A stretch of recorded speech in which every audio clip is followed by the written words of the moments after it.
Vivre ses rêves, votre émission qui vous aiguille et vous rassure. Devenir enseignant d'université n'est pas chose facile. Pour réaliser son rêve, Ray Père fera face à plusieurs défis, tant moral que physique. Pour cela, Vivre ses rêves a rencontré pour lui un conseiller en développement personnel. S'il faut dire à Ray, fils Perret, quelque chose qui serait bénéfique, c'est de lui dire que lorsqu'on vient sur Terre, on est, nous portons chaque être humain porte l'image, sinon nous allons parler de la métaphore du parachutiste. Le parachutiste, vous voyez dans les films d'action, lorsqu'il est jeté, il sort d'un avion, là-haut, il se jette, rien ne lui dit qu'en fait, tout va aller, mais il sait, il a confiance, il sait que lorsqu'il va appuyer le moment venu, et il aura quelque chose qui va le laisser entre le ciel et la terre suspendu. Et tout être humain, lorsqu'il arrive sur Terre, il est comparable à ce parachutiste-là, un soldat parachutiste.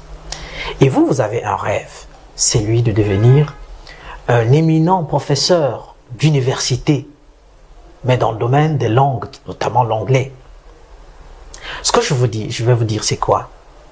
C'est vous avez déjà un rêve, c'est la plus grande richesse que vous pouvez avoir, que vous avez d'ailleurs. Parce que beaucoup vivent sans rêve, mais vous avez déjà un rêve.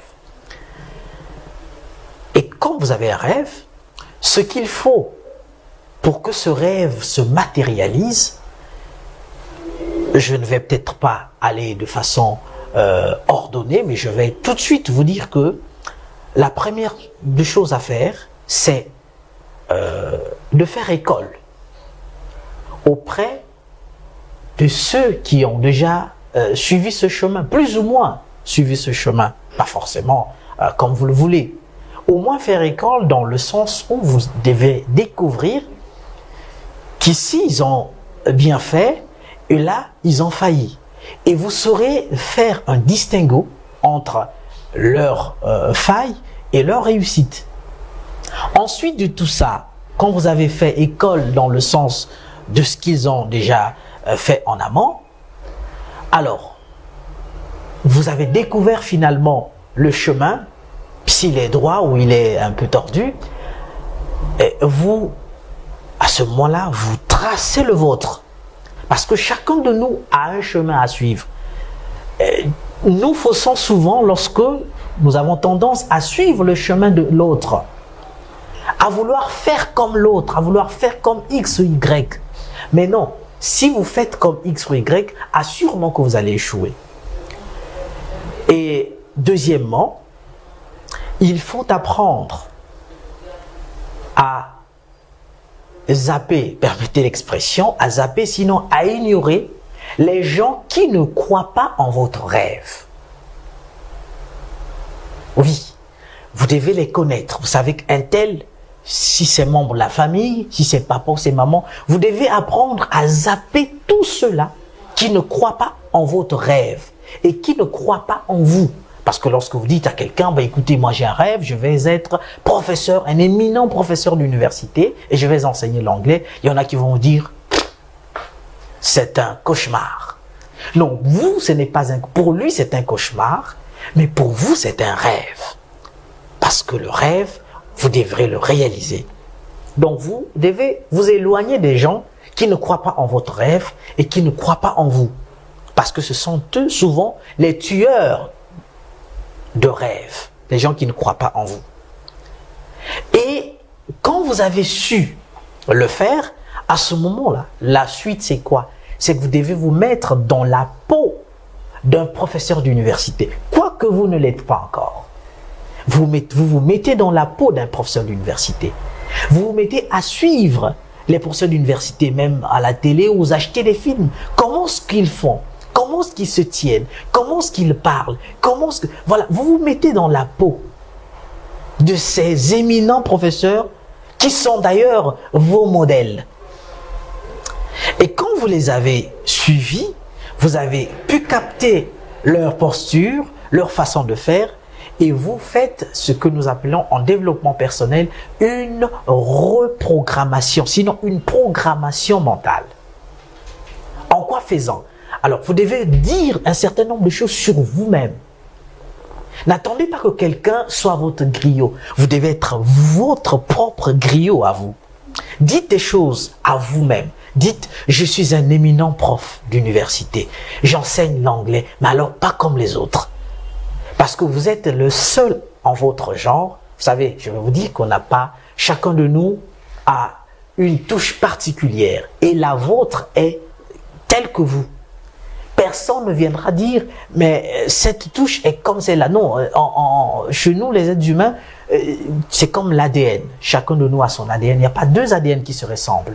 Et votre touche à vous, la touche que vous allez apporter aux étudiants est propre à vous.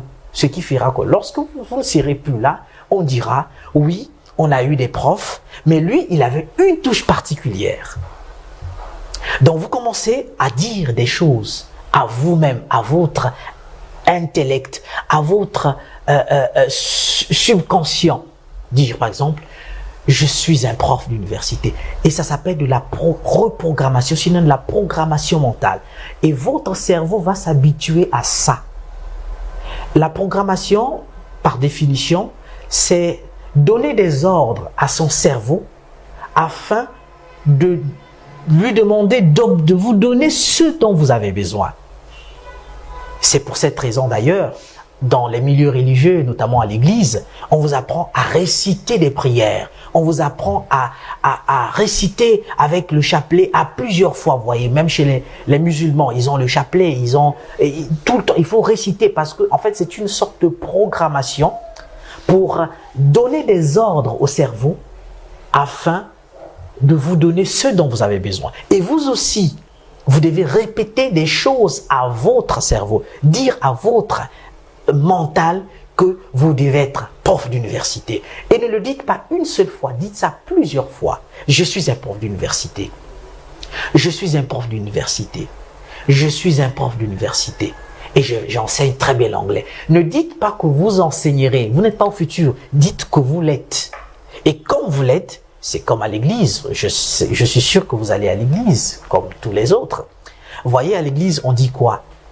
La Sainte Bible dit que lorsque vous avez demandé quelque chose à Dieu, croyez que vous avez déjà reçu. Et vous le verrez s'accomplir. Et c'est vous aussi, vous devez faire autant. Dites, vous êtes déjà prof d'université, puisque c'est un rêve. C'est vous qui avez fait votre rêve. Vous êtes déjà prof d'université. Vous êtes prof d'université. Je suis prof d'université. Moi, Ray, fils Perret, je suis prof d'université. Je suis prof d'université. Je suis en train d'enseigner l'anglais. Mais mon anglais, j'enseigne l'anglais vous vous mettez même en présence. Vous imaginez une grande salle, un amphithéâtre. Vous êtes en train de faire cours. Et c'est comme ça que vous habituez votre mental. Vous dites à votre mental ce que vous voulez. Ne vous en faites pas. Ça ne mettra pas du temps. À peine quelques années, il suffit d'être un peu patient. Vous verrez que ce que vous avez dit à vous avez demandé à votre inconscient finira par s'accomplir. Et toutes les réussites, toutes les personnes qui ont réussi dans ce monde ont fait cela. Je peux citer Nelson Mandela. Lorsqu'il était en prison, il avait un rêve. C'était celui d'unifier l'Afrique du Sud. Et lorsqu'il est sorti de la prison, 28 ans ou 27 ans après, il a réalisé son rêve. Il le répétait. Et pour votre gouverne, Nelson Mandela était un coach. Barack Obama avait aussi un rêve. Il est allé voir son coach David Hasselhoff pour lui dire « Je vais être président de la République. Je vais être président des États-Unis. Mais j'ai quelques anomalies. C'est que je suis un descendant noir. Mais les noirs dans ce pays ne sont pas les bienvenus. » Son coach lui a dit « Stop. Il faut faire de la reprogrammation mentale. Répète-moi tout le temps, yes we can, yes we can, oui nous pouvons, oui nous pouvons. » Et vous voyez, il a pu, parce que vouloir est lié au pouvoir. J'espère que vous avez bien saisi le message et plein succès à vous. Vivre ses rêves, votre émission qui vous aiguille et vous rassure.